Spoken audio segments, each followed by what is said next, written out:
नमस्कार, आप देख रहे हैं न्यूज इंडिया, आपके साथ मैं दीपिका सिंह। चलिए सबसे पहले आपको लिए चलते हैं उत्तराखंड, जहां पर सीएम योगी आदित्यनाथ मौजूद हैं। बाबा केदार के दर्शन करने के लिए पहुंचे हुए हैं। 2 दिवसीय दौरा है सीएम योगी आदित्यनाथ का। तस्वीरें भी हम आपको दिखा रहे हैं। ये तस्वीरें देखिए, सीधी तस्वीरें हैं। इन 2 दिवसीय दौरे के भीतर तीर्थ यात्रा, यूं कहें तीर्थ दर्शन करने के लिए पहुंचे हुए हैं सीएम योगी आदित्यनाथ। खास तस्वीरें सामने आ रही हैं।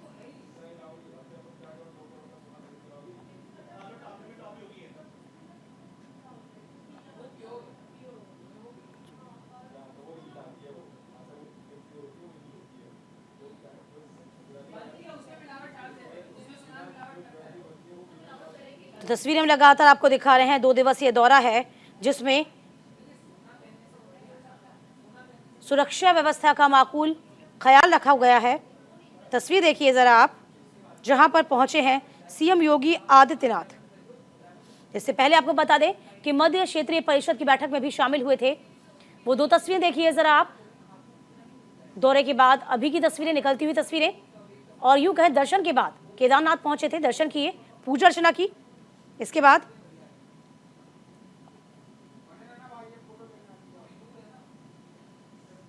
रवाना हो जाएंगे अब सीएम योगी आदित्यनाथ।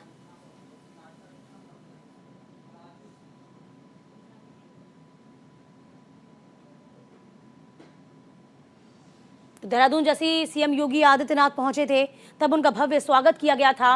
और देखिए वो तस्वीरें भी सामने आ रही हैं। इन तस्वीरों के जरिए आप समझ पाएंगे किस तरीके से सीएम योगी आदित्यनाथ हमेशा से ही पूजन पाठ में लिप्त रहते हैं। और ये दौरा बेहद खास माना जा रहा है, जहां सीएम योगी आदित्यनाथ ने केदारनाथ का दौरा किया है। तो केदारनाथ धाम पहुंचे हैं, दर्शन पूजन किए हैं सीएम योगी आदित्यनाथ ने। तो 3 दिवसीय दौरा है सीएम योगी आदित्यनाथ का।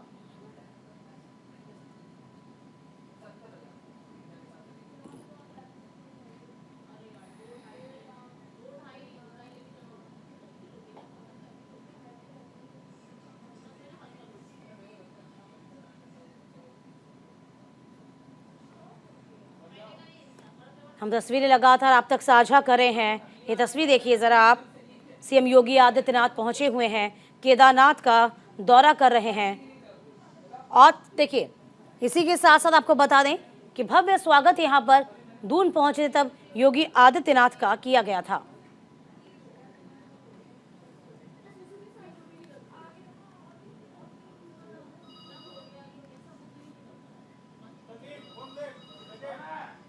इधर आज देश भर में बजरंग दल का प्रदर्शन देखा जाएगा। शोभा यात्रा निकाली जाएगी। दिल्ली में भी बजरंग दल की शोभा यात्रा निकलेगी।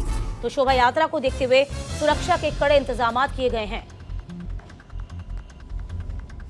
तो बजरंग दल की भव्य शोभा यात्रा की तैयारी दिल्ली में, आपको बता दें कि बजरंग दल की भव्य शोभा यात्रा निकाली जा रही है।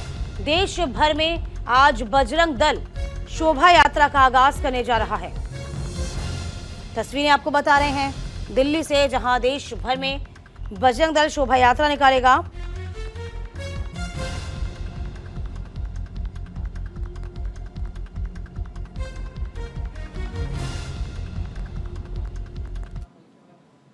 इधर प्रयागराज में एशिया के सबसे बड़े एयर शो का आज आगाज हुआ। 91वें वायुसेना दिवस के अवसर पर एयर शो आज हो रहा है। राष्ट्रपति द्रौपदी मुर्मू मुख्य अतिथि के तौर पर शामिल होंगी। रक्षा मंत्री राजनाथ सिंह होंगे, राज्यपाल आनंदीबेन भी इसमें शामिल होंगी। आज पहली बार उड़ान भरेगा C295 ट्रांसपोर्ट एयरक्राफ्ट। तो 91वां वायुसेना दिवस आज देश मनाएगा और ये समारोह प्रयागराज में आयोजित किया गया है। वायुसेना दिवस पर पहली बार C295 ट्रांसपोर्ट एयरक्राफ्ट उड़ान भरेगा। टाइगर मोथ, हार्वर्ड भी इस समारोह में हिस्सा लेंगे। अपाचे और चिनूक भी अपना दमखम दिखाएगा। देखिए शक्ति प्रदर्शन देखने को मिलेगा। वायुसेना दिवस है और इसी के अवसर पर यह भव्य तस्वीरें सामने आएंगी प्रयागराज से।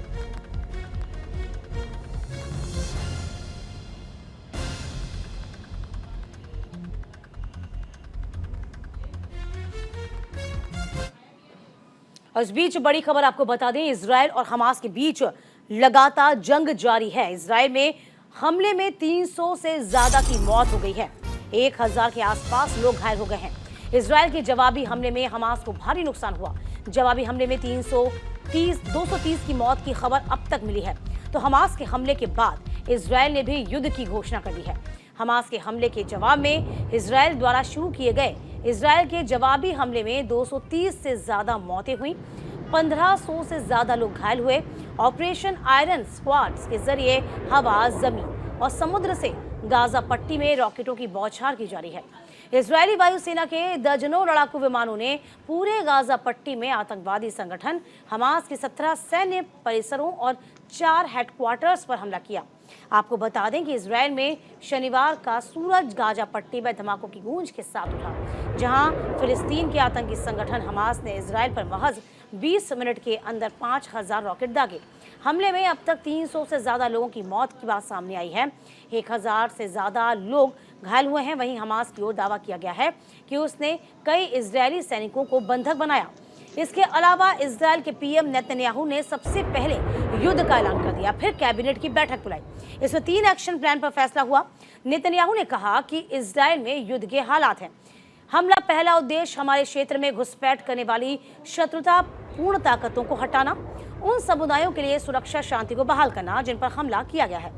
कैबिनेट की बैठक के बाद नेतन्याहू ने कहा कि हमारा दूसरा मकसद गाजा पट्टी के भीतर दुश्मन से भारी कीमत को वसूलना, तीसरा मकसद सभी मोर्चों को मजबूत करना ताकि कोई भी गलती से युद्ध में शामिल न हो जाए।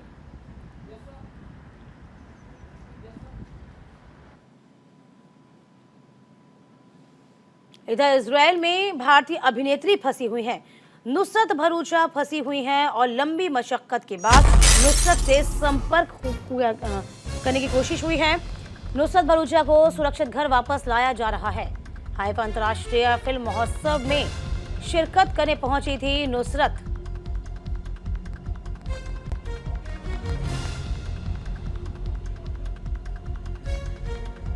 हालांकि संपर्क साध लिया गया है। अब नुसरत को जल्द से जल्द देश लाया जाएगा।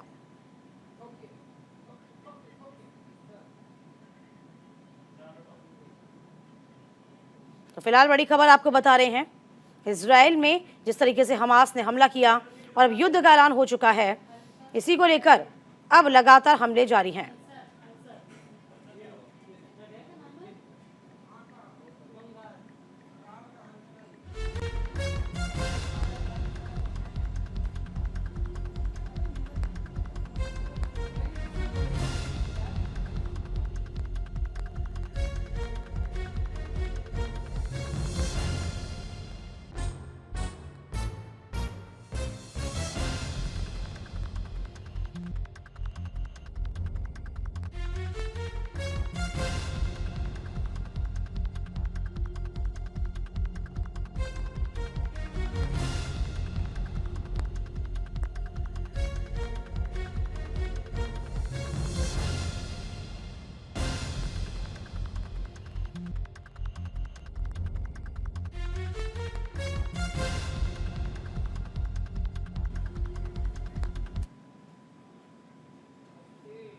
इधर इजराइल पर हमले के बाद अमेरिकी राष्ट्रपति ने ट्वीट किया। अमेरिकी राष्ट्रपति जो बाइडेन ने एक्स पर लिखा कि दुनिया भयावह तस्वीर देख रही है।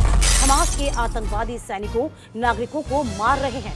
इजराइल पर हमले के बाद अमेरिकी राष्ट्रपति जो बाइडेन ने एक्स पर लिखा कि दुनिया भयावह तस्वीर देख रही है।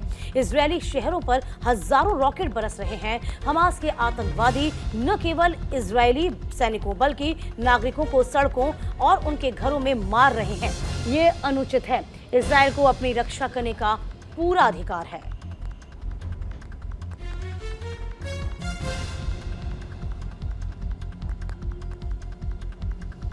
देखिए किस तरीके से हमास ने हमला किया इजराइल पर, और ये अदावत आपको बता दें लगभग 100 साल पुरानी है। अप्रैल में इसकी शुरुआत हो गई थी जब अल अक्सा मस्जिद पर हमला किया गया था। तभी हमास ने कह दिया था, फिलिस्तीनियों ने कह दिया था कि हम इस हमले का बदला लेंगे, और इसके बाद स्थितियां ये निर्मित हुई। कल इजराइल पर हमास ने लगभग 5000 हमले किया। उसी के साथ साथ आपको बता दें कि अब युद्ध का ऐलान किया जा चुका है। तो 5000 मिसाइल दागी गई। इस बीच देखिए अब जो है मिडिल ईस्ट में खतरा मंडराने लगा है, उसी को लेकर लगातार चिंता जाहिर की जा रही है। अमेरिकी राष्ट्रपति ने भी एक्स पर लिखा है, कहा कि ये जो तस्वीरें देख रही है दुनिया, वो भयावह तस्वीर होगी।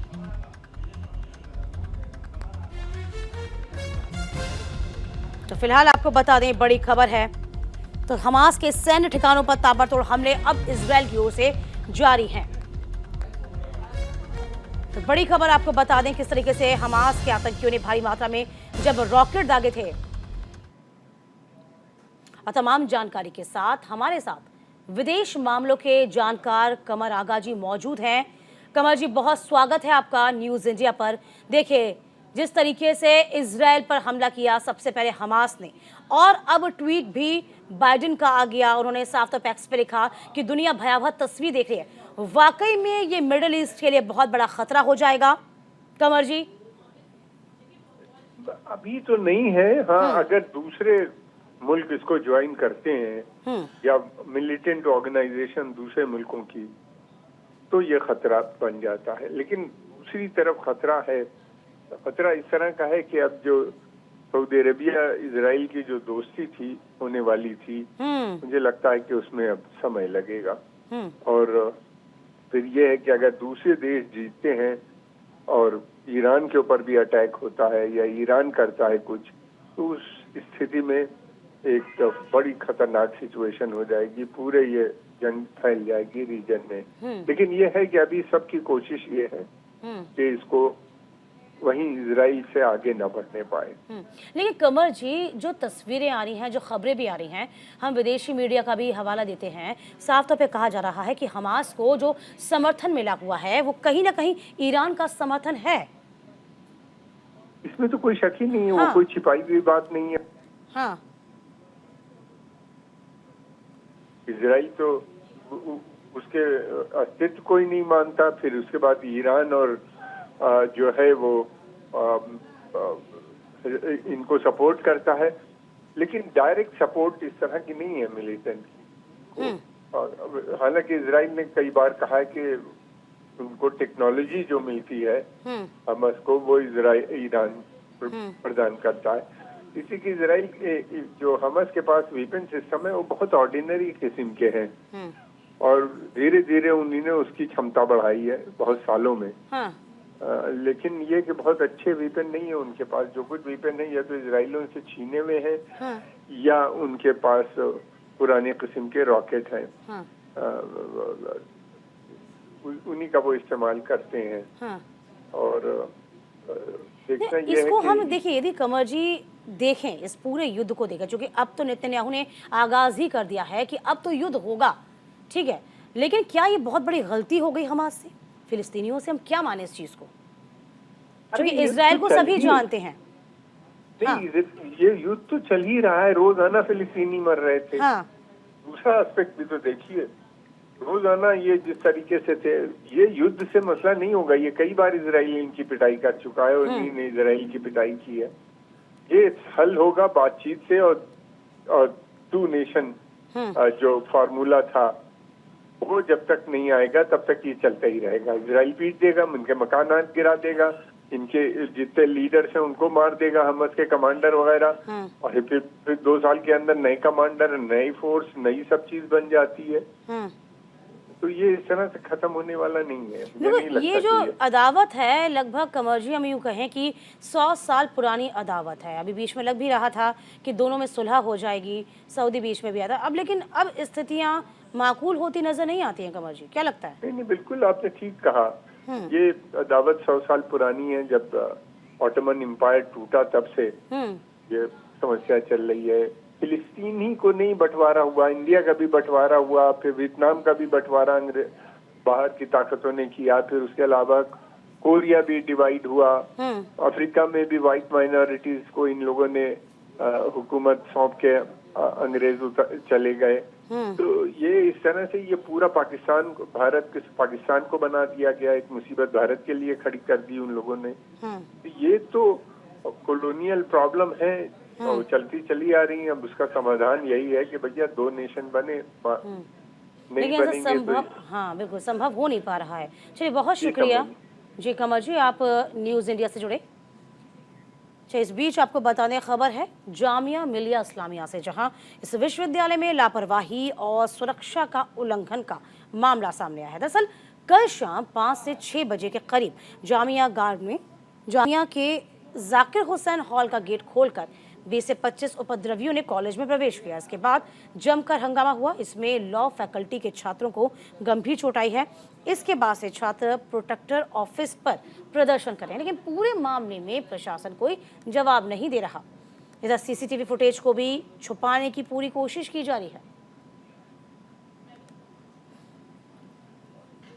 तो जामिया मिलिया इस्लामिया एक बार फिर से विवादों में आ गया है।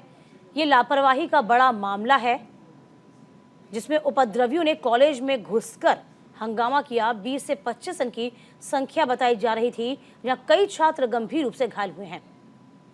तो फिलहाल इस पूरे मामले पर न सिर्फ कॉलेज प्रबंधन ने प्रशासन ने चुप्पी साध रखी है, कहा यह भी जा रहा है कि जो सीसीटीवी फुटेजेस हैं उनको यहां पर छिपाया गया है। तो कई छात्र अभी गंभीर रूप से घायल भी हैं।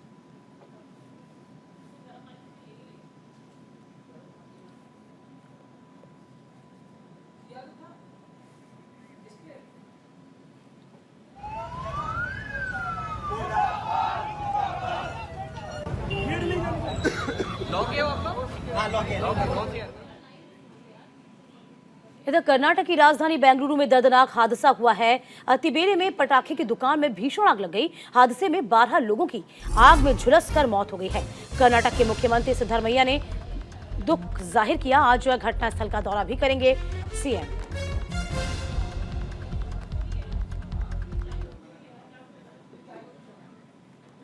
तो कर्नाटक की राजधानी बेंगलुरु में आपको बता दें कि 7 अक्टूबर की शाम दर्दनाक हादसा हुआ था, जहां अनेकल तालुके अटिबेले में शनिवार शाम लगभग 4:30 बजे एक पटाखा गोदाम में भीषण आग लगी थी। हादसे में 12 लोगों की मौत हो गई है। इधर दुकान मालिक समेत 4 अन्य लोग भी झुलस गए हैं। इनका अस्पताल में इलाज जारी है। इसमें से एक की स्थिति गंभीर है, दूसरा अस्पताल में रेफर कर दिया गया है। इस घटना पर कर्नाटक के सीएम सिद्धरमैया ने दुख भी जाहिर किया। मुख्यमंत्री सिद्धरमैया ने दुख जताते हुए कहा कि मुझे ये खबर सुनकर बहुत दुख हुआ कि बेंगलुरु में अनेकल के पास एक पटाखा दुकान में आग लगने से 12 लोगों की मौत हुई है। जानकारी के अनुसार मुख्यमंत्री खुद आज घटनास्थल का दौरा करेंगे।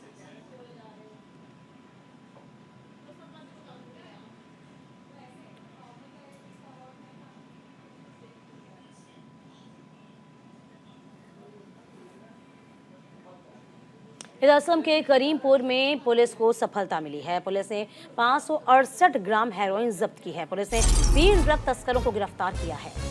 बड़ी खबर आपको बता रहे हैं अंडमान। तो पुलिस ने 568 ग्राम हेरोइन जब्त की है। असम के करीमगंज में ये भारी खेप पकड़ी गई है। तो असम के करीमगंज में पुलिस को बड़ी सफलता मिली है। 568 ग्राम हेरोइन को जब्त किया गया।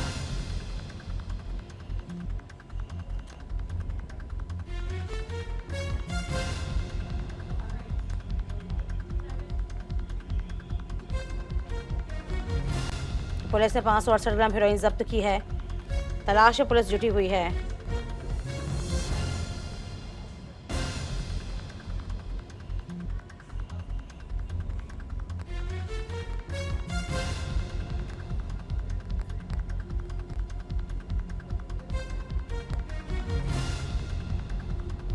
और इसी के साथ इस बुलेटिन में अभी के लिए बस इतना ही। वक्त छोटे से ब्रेक का, फौरन लौटेंगे हम।